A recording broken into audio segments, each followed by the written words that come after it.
Buongiorno e benvenuti al nostro spazio di approfondimento. Quante volte vi è capitato di restare al telefono per mezz'ora cercando di prenotare una visita e poi di sentirvi rispondere che sì, potete prenotarla ma di lì a 3, a 4, a 6 mesi? Insomma, gli ultimi studi a cura della Corte dei Conti e di altri studi, organizzazioni, confermano quello che purtroppo i cittadini che non godono di perfetta salute sanno già, e cioè che i livelli di prestazione della Sicilia sono tra i più bassi, anzi i toni sono ancora più pessimistici. Si parla di un baratro a causa del crollo del rapporto tra spesa sanitaria e PIL e di una voragine, quindi di conti in rosso, parliamo di 247 milioni. Ma qui oggi vogliamo anche darvi una buona notizia per quanto riguarda un ambito limitato rispetto al resto della regione, cioè alcuni miglioramenti che riguardano il CUP, il Centro Unico di Prenotazione. Lo facciamo con il dottore Franco Luca, responsabile delle attività territoriali dell'ASP di Catania.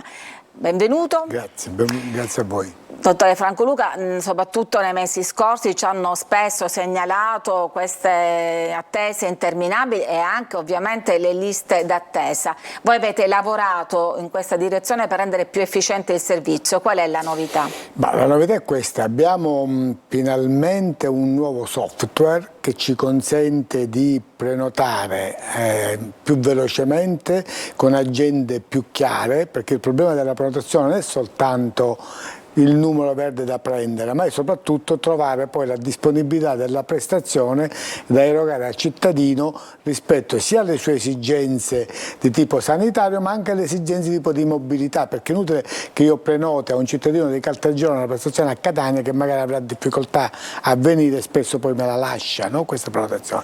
Allora stiamo cercando di lavorare su due fronti: ampliare l'offerta, e in questo devo dire che la nostra direzione strategica, dal direttore generale al direttore sanitario, al direttore amministrativo, si sono impegnati molto, sia per ampliare sia per migliorare il servizio. Abbiamo finalmente un numero di persone che, ancorché non adeguato ancora, siamo circa 35 persone che l'amministrazione ha assunto a tempo determinato dal 1° di ottobre, quindi dal 2 ottobre abbiamo 35 persone, e oggi, proprio stamattina, con la ditta che ci gestisce il software, abbiamo messo in rete, stiamo mettendo in rete un link che consentirà a qualunque cittadino di accedere, di prenotarsi autonomamente alla prestazione. Allora, il numero di cui parliamo, questo CUP, è l'800 95 44 14. Allora, dottore, noi stamattina abbiamo provato a fare questo numero, vediamo insieme che cosa ci avete risposto.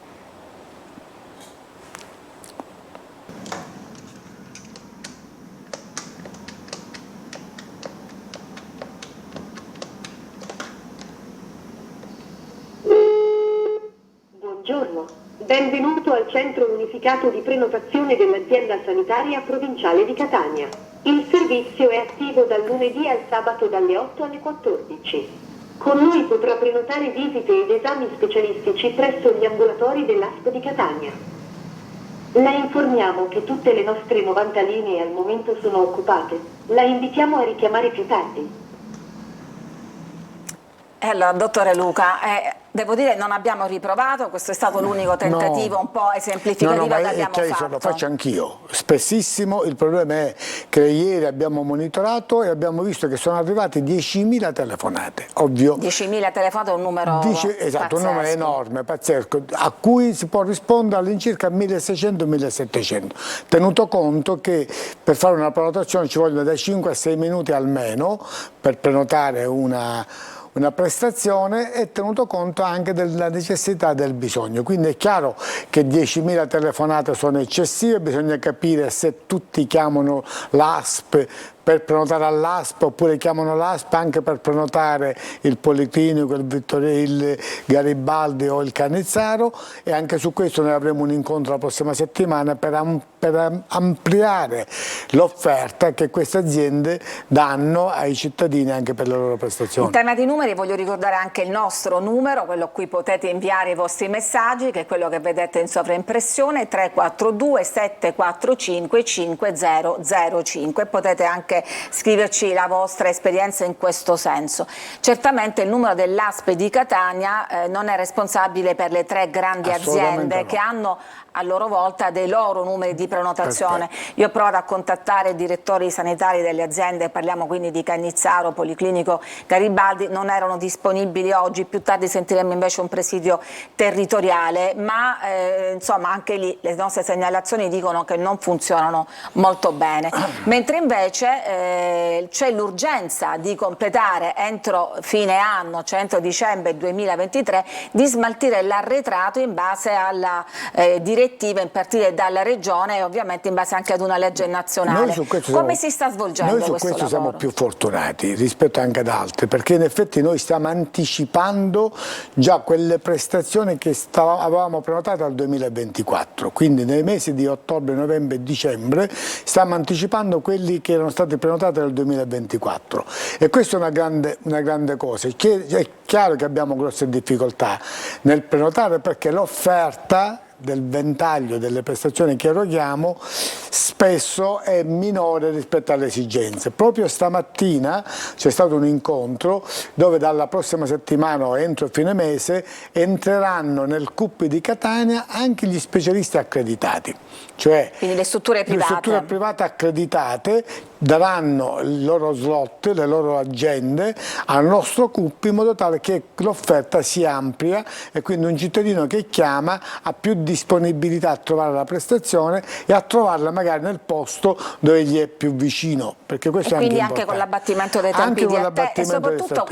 ottimizzazione, perché a questo punto un numero unico centrale ha contezza di tutta la disponibilità sul territorio. E l'altro aspetto importante è quello che stiamo lavorando sulla cronicità, cioè il tentativo di ampliare quello che già facciamo a Catania nei 2 PTA di San Giorgio e di San Luigi, di fare la presa in carico del paziente cronico, ampliandola anche alla provincia, perché questo consentirebbe di eliminare dal CUP tutte quelle persone che periodicamente chiamano per fare una visita sistematicamente per una patologia. E questo CUP si intasa perché ci stanno scrivendo anche questo telespettatore: giorni fa dalle 9 a mezzogiorno sempre occupati. Allora, questi nuovi assunti da quando sono entrati in servizio? Dal 2 ottobre. Noi oggi pure però non ci hanno risposto. Forse ne serve qualcuno in più? Sì, e ci stiamo lavorando anche su questo, cioè stiamo tentando di raddoppiare il numero, di portarlo a 72 ed è quella la richiesta che avevamo fatto in direzione. Stiamo vedendo la compatibilità sia economica che dei posti disponibili, perché abbiamo fatto un'operazione che anche per dare un segnale in termini occupazionali li abbiamo assunti a tempo determinato, non con un contratto libero professionale, anche per dare il segnale di sentirsi a casa propria, no? Cioè, quindi dare un servizio a tempo determinato fino a un certo punto, però sei assunto, è la strada che li porta poi al tempo indeterminato. Quindi in questo momento ci sono 35 operatori e quante linee quindi a disposizione? Noi abbiamo 90 linee in questo momento che rispondono, quindi sono 90 a rotazione. E gli orari? Gli orari sono 8-14 dal lunedì al sabato, perché abbiamo lasciato il sabato. Poi stiamo facendo qualche rientro pomeridiano per le richiamate, per tutte quelle persone che stanno anticipando le prestazioni rispetto alla lista attesa. E anche qui c'è da dire una novità. Noi abbiamo provato, per esempio io ho provato a San Luigi dopo aver attivato la TAC. Noi abbiamo una delle TAC migliori a San Luigi di ultima generazione, avevamo 400 pazienti in lista d'attesa, li abbiamo richiamati tutti e 400 per anticipare le prestazioni, ma soltanto 80 hanno accettato. Quindi, perché evidentemente gli altri nel frattempo... No, non l'avevano fatto, non l'avevano fatto perché stavano aspettando, perché preferivano farla nel posto vicino alla residenza, perché spesso e volentieri prenotano un follow-up. No, però noi non lo sappiamo, cioè dicono prenoto oggi perché lo specialista mi ha detto di riprenotare fra un anno, no? Sì. Anche questo modello va rivisto, cioè non si prenotano al CUP le visite di controllo. Cioè, quindi dobbiamo fare anche un'informazione e formazione a tutti. Cioè le visite di controllo si intende le visite che seguono la prima e quindi perfetto. Il seguire il paziente. Esatto. Non bisogna passare dal CUP perché non avrebbe senso. Ma questo dovrebbe saperlo, diciamo, il medico che ha in cura il paziente? Dovrebbero saperlo i medici che hanno in cura il paziente, che vanno da tutti gli specialisti, anche dai nostri specialisti stessi. Specialisti, medici. Quindi il cardiologo che dica lei si deve far rivedere fra un anno, direttamente dovrebbe essere lui a prenotare la visita. soprattutto se è un paziente che è in cronicità, anche perché il rischio quale sarebbe? Sarebbe che tu chiami al CUP e non ti danno lo stesso medico, no? Te ne danno un altro. Certo. Quindi rendendo inutile quel controllo. Ecco, questo diciamo è l'agenda del futuro, non dico dei sogni perché è già quello su cui state lavorando e che si sta, però diciamo le persone che ci seguono comunque registrano sempre un cattivo funzionamento del servizio. Per prenotare una visita, ci scrive una persona, diventa letteralmente impossibile, oltre al fatto che le persone che lavorano lì dentro non sanno nemmeno come fare, e qualcuna anche maleducata, ci scrivono.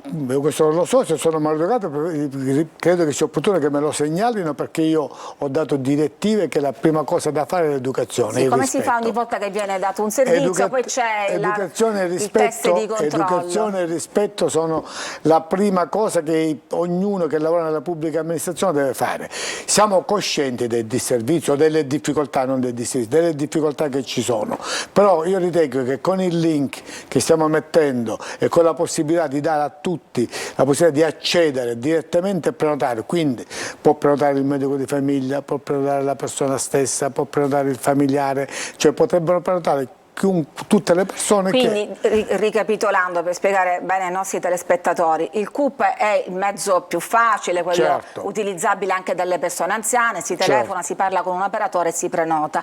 Tra poco sarà disponibile anche un link, quindi chi mastica un po' l'informatica, ormai tutti, tranne forse i più anziani, possono prenotare, quindi anche evitare di sovraccaricare il anche CUP. I medici possono farlo. Anche direttamente il medico.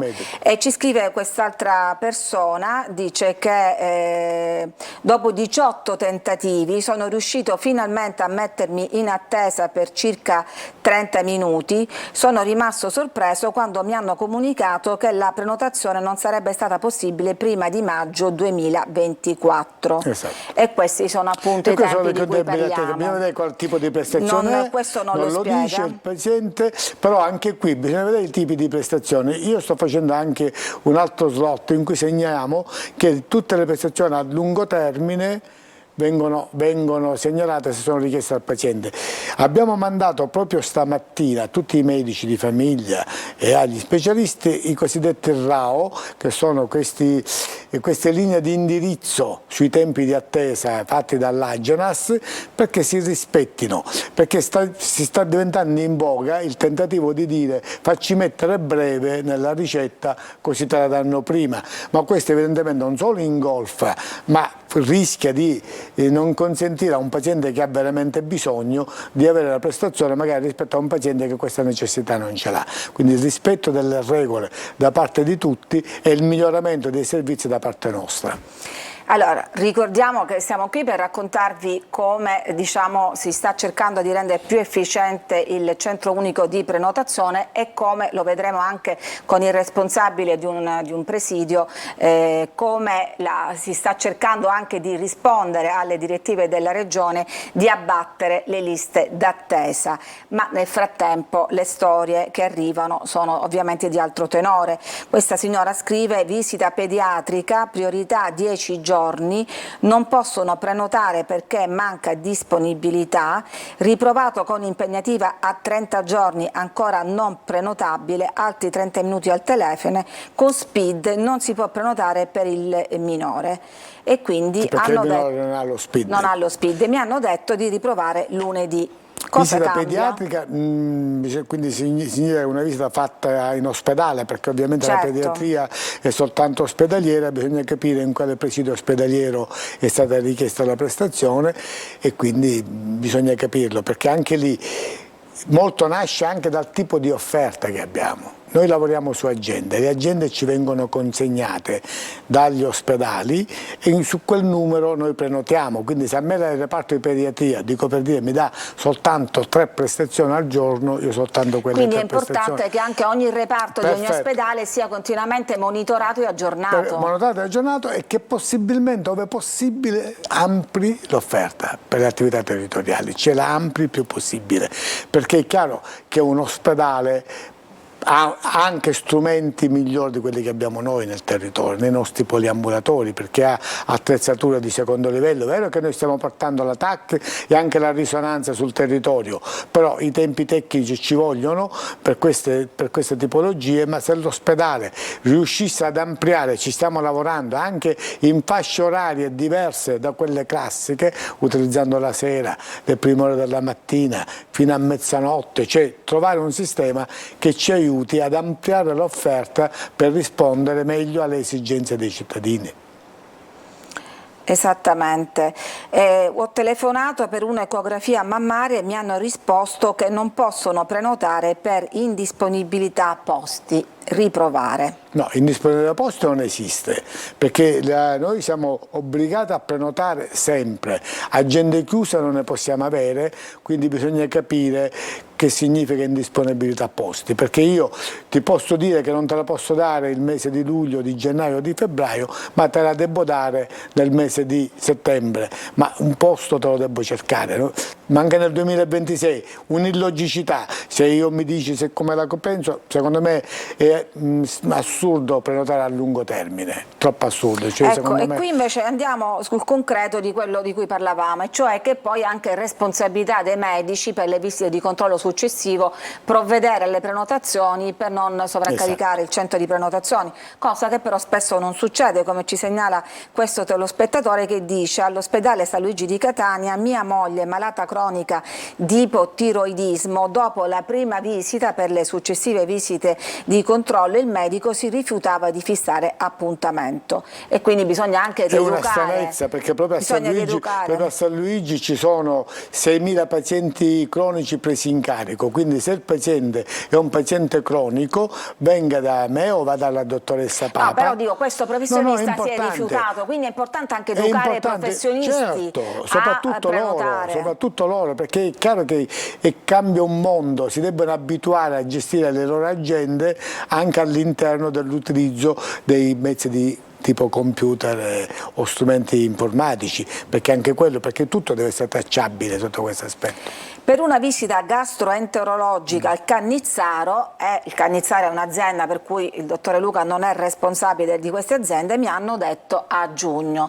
Questo smaltimento delle liste d'attesa voluto dalle regioni riguarda tutti, sia l'ASP che anche le aziende, quindi Cannizzaro, Policlinico e Garibaldi, ma insomma sarà interessante capire. Però questo smaltimento di liste riguarda tutti quelli che sono stati prenotati nel 2023, cioè o quelli che erano prenotati nel 2022. Quelli che si stanno prenotando adesso, oggi evidentemente andranno in coda, no? Certo. Cioè, è quello che ti dicevo io poco fa. Noi stiamo aggiornando o anticipando quelli che già erano prenotati nel 2024, ma nel 2024 possibilmente si erano prenotati a giugno del 2023, quindi immagina quanto tempo è passato nel frattempo, no? 6 mesi. Certo. D'accordo, allora naturalmente il tema è molto intricato e ovviamente è una cosa che riguarda moltissimi di voi, che stanno arrivando tantissimi messaggi, no? Però dobbiamo salutare il dottore Luca, ci fermiamo per una pausa e poi noi continueremo a parlare con il responsabile dell'ospedale di Acireale. A tra poco.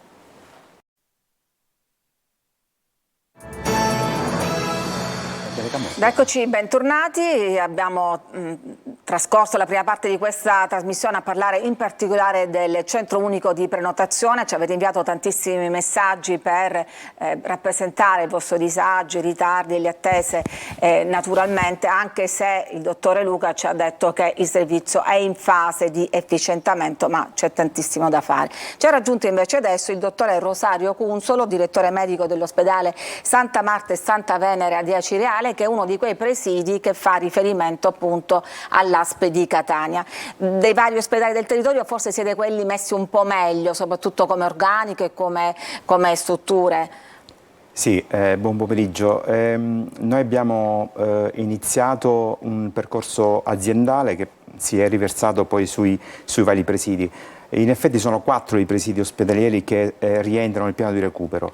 Il piano di recupero di liste attese, mi riferisco all'attività dei ricoveri programmati. È stata fatta un'azione innanzitutto di bonifica delle liste attese, perché ci si è resi conto in una fase iniziale che in realtà il numero dei pazienti in attesa fosse molto più elevato rispetto a quello che era quello più reale. Questo legato a vari fattori. La cosiddetta bonifica consiste intanto richiamare il paziente, cioè voi se andate disponibile. a spulciare tutte queste liste d'attesa, contattate gli utenti. Vengono contattati gli utenti, c'è un programma che ci aiuta, non è quello che risolve i problemi, ma sicuramente supporta queste attività, perché è tutto tracciato su un programma di gestione delle liste d'attesa che deve rispondere ad alcuni requisiti che sono stabiliti anche a livello nazionale, ultimo il recente documento che è stato emanato al Ministero della Salute in un accordo Stato-Regioni dell'agosto del 2023, e da lì sono state tracciate tutte le azioni che devono essere intraprese dalle aziende sanitarie. In particolar modo questa attività di ricontattare il paziente candidato all'intervento chirurgico si è rivelata molto importante, perché alla fine in azienda sono circa 1300 gli interventi da recuperare. Si tratta di interventi che riguardano la sfera chirurgica, motorino, chirurgia, ginecologia, oftalmologia in maniera più preponderante. E si è cercato pure di pianificare, ed è stato fatto. Ecco, però ci dice il dottore Luca, voi siete impegnati a smaltire le liste d'attesa del 21, del 22, del 2023. Chi prenota oggi però si ritrova comunque davanti questi mesi, no? Allora, una prenotazione di lì a 6 mesi. Possiamo dire che è stata un'opportunità questa, perché innanzitutto abbiamo costruito un dato reale, perché prima il dato certo. non si avvicinava assolutamente a quello che era quello che stava accadendo effettivamente. Ci sono due piani. Uno è il piano innanzitutto di garantire la normalità. I ricoveri vengono classificati in 4 grandi classi A, B, C e D, quindi l'A entro 30 giorni, l'ultimo, la D, entro un anno. Qual è l'obiettivo dell'azienda, dell'ASP di Catania, nella persona che è il commissario insieme al direttore sanitario? Quello di raggiungere l'obiettivo di chiudere il piano di recupero, ma nel frattempo di garantire anche l'assistenza a quelli che sono prenotati nel 2023. Quindi in questo momento i nostri operatori sanitari sono impegnati su questi 2 fronti, e l'opportunità è legata al fatto che potremmo metterci a regime col 2022 e soprattutto garantire anche il 2023.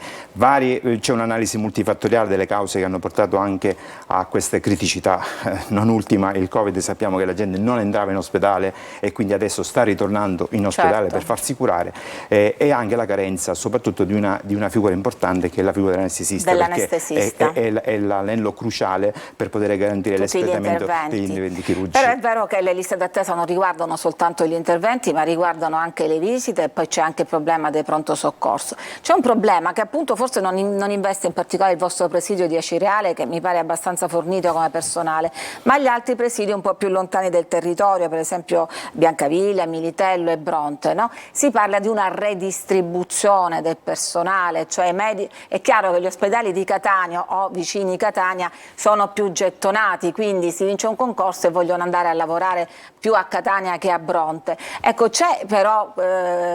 è fattibile questa redistribuzione? Allora, non è facile perché la capacità attrattiva di una città come Catania è maggiore rispetto a quella provinciale. Acireale gode di una vicinanza maggiore rispetto al capoluogo. Adesso siamo purtroppo nelle condizioni in cui ci sono molti posti e pochi medici. Al contrario, io nel 98 emigro a Milano per iniziare la mia attività lavorativa, e così tanti della mia classe generazionale, perché c'erano pochi posti. Adesso purtroppo siamo in una situazione, per tanti motivi, legata al fatto che ci sono anche un massiccio numero di colleghi che vanno in pensione, c'è un momento di turnover. Allora, in questa fase di passaggio è chiaro che l'organizzazione deve mettere in atto tutte quelle misure, e quindi se la domanda è: c'è stata una redistribuzione, le posso dire di sì, perché la direzione strategica è impegnata sul fronte soprattutto del pronto soccorso, perché ci sono i due ospedali di DEA di primo livello, Caltagirone e Acireale, che hanno risentito di una carenza di personale, mi riferisco soprattutto alla componente medica, e si sono trovate delle soluzioni per cercare di dare una risposta. Quindi in pratica i medici del pronto soccorso di Acireale dovrebbero essere disponibili a prestare servizio anche in altri pronto soccorso. In più abbiamo fatto anche qualcos'altro, abbiamo anche coinvolto, anche su indicazione, perché sono delle indicazioni fornite anche dall'assessorato, abbiamo coinvolto nella turnazione dei turni di pronto soccorso i medici delle specialità che possono essere considerate come equipollenti, possono essere coinvolti tutti nell'assistenza in pronto soccorso. Il medico di medicina, il medico di cardiologia, il medico di chirurgia può ruotare nel pronto soccorso. Ciò è avvenuto, le posso garantire, perché ho fatto io insieme col supporto della direzione strategica, abbiamo fatto questo tipo di assegnazione e garantito la turnazione, perché sapete bene che il pronto soccorso è la prima porta di accesso a un ospedale, quindi deve funzionare necessariamente, e quindi non ci possiamo permettere carenze, perché poi le carenze chiaramente sono anche a carico dell'operatore sanitario che si trova lì, parlo del medico, parlo dell'infermiere, e il supporto è stato offerto. Adesso speriamo che con un piano di assunzione, perché in realtà molte aziende sanitarie hanno fatto dei piani di assunzione, adesso magari si spera di poter contrastare questo fenomeno di spopolamento degli organici dei medici del pronto soccorso. E poi c'è da fare i conti, la sanità fa i conti con, scusate la ridondanza, con i conti in rosso, c'è una voragine, si parla addirittura la sanità siciliana sull'orlo del baratro per mancanza di soldi. Ma è possibile che dopo il Covid e la pioggia di soldi che sono arrivati per la pandemia, ecco, non sia rimasto niente di questa esperienza? Guardi, queste intanto sono problematiche di natura economico-finanziaria che attengono alle competenze e da un lato del Ministero della Salute e dall'altro anche del MEF, quindi soprattutto del MEF. Le regioni sono finanziate attraverso una quota del PIL, del prodotto interno lordo, che sta scendendo. Esiste anche una vecchia legge del 311 del 2004 che stabiliva che tutte le regioni che vanno in conto rosso devono andare sotto piano di rientro, quindi forse magari si sta sfiorando questo rischio. La Sicilia c'è stata nel piano di rientro, poi uscì, se vi ricordate, già a partire dal 2009, quando fu fatto un piano di rientro che interessò e stravolse per certi aspetti anche l'architettura delle aziende, che da 29 passarono a 17 con l'accorpamento degli ospedali e delle aziende ospedaliere. Mi riferisco per esempio, sto pensando a Gela, che poi venne inglobata nell'azienda, nell'ASP di Caltanissetta. Quindi sono stati fatti dei tentativi. Può darsi che si renda necessaria un'altra riforma ospedaliera, o comunque non solo ospedaliera ma anche del servizio sanitario regionale, perché se è vero che la quota del PIL non va ad aumentare, quindi va a diminuire, sicuramente delle soluzioni devono essere apportate per ogni singola regione. Certo, poi come diceva la Premier Meloni, non è soltanto questione di quantità di risorse, ma anche di come vengono spese. E ricollegandomi a quello che diceva il dottore Luca, sì, e del CUP, no? Loro si limitano poi a smistare con il centro di prenotazione queste chiamate, però poi dipende anche dai singoli reparti, dai dipartimenti, dare le indicazioni. Ecco, all'interno per esempio del vostro presidio, sì, c'è questo monitoraggio continuo dei reparti per dare all'ASP la disponibilità reale? Questo è stato fatto perché ci è stato richiesto e ci sono delle unità operative che hanno potuto aderire laddove gli organici fossero quantomeno adeguati, e quindi su varie specialità abbiamo dato già una risposta, abbiamo dato disponibilità, quindi con i famosi piloni di cui parlava il dottor Luca si sono stati riempiti anche dall'apporto di prestazioni che vengono garantite non soltanto nel territorio ma negli ospedali, quindi abbiamo aumentato anche la quota di disponibilità per eseguire e garantire questo tipo di attività. L'attività ambulatoriale, se è stato compreso, alcune prestazioni prenotate nel 2023 purtroppo sono state slittano nel 2024. L'ASP ha cercato di contenere questa dilatazione nel 2024, quindi sta cercando di ricondurre tutto al 2023, e in questo caso tutti gli ospedali, chiaramente non solo la Ciriale ma tutti i 7 presidi, hanno contribuito ad offrire anche loro dei piloni per cercare di fronteggiare questo numero di prestazioni che viene richiesto, e soprattutto oggi c'è una grande opportunità, quello di rimetterci a regime. Questo è l'obiettivo dell'ASP, certo, mettere a regime. Cioè non avere più questo arretrato. Non avere gli arretrati, esattamente. Naturalmente questa è una materia molto ampia, si potrebbe parlare anche del Sovra-CUP, che è questo progetto di fare un centro di prenotazione addirittura a livello regionale, ma Non abbiamo il tempo, è comunque ancora un progetto, sarà possibile anche prenotare sul territorio di Catania con un link, quindi attraverso un sito e non soltanto con il centro telefonico. Speriamo che in una prossima puntata che dedicheremo le vostre testimonianze saranno magari, ce lo auguriamo, di tenore diverso. Ringrazio il dottore Cunzolo che è stato qui con noi, il dottore Luca che l'ha preceduto e grazie come voi sempre che ci seguite da casa.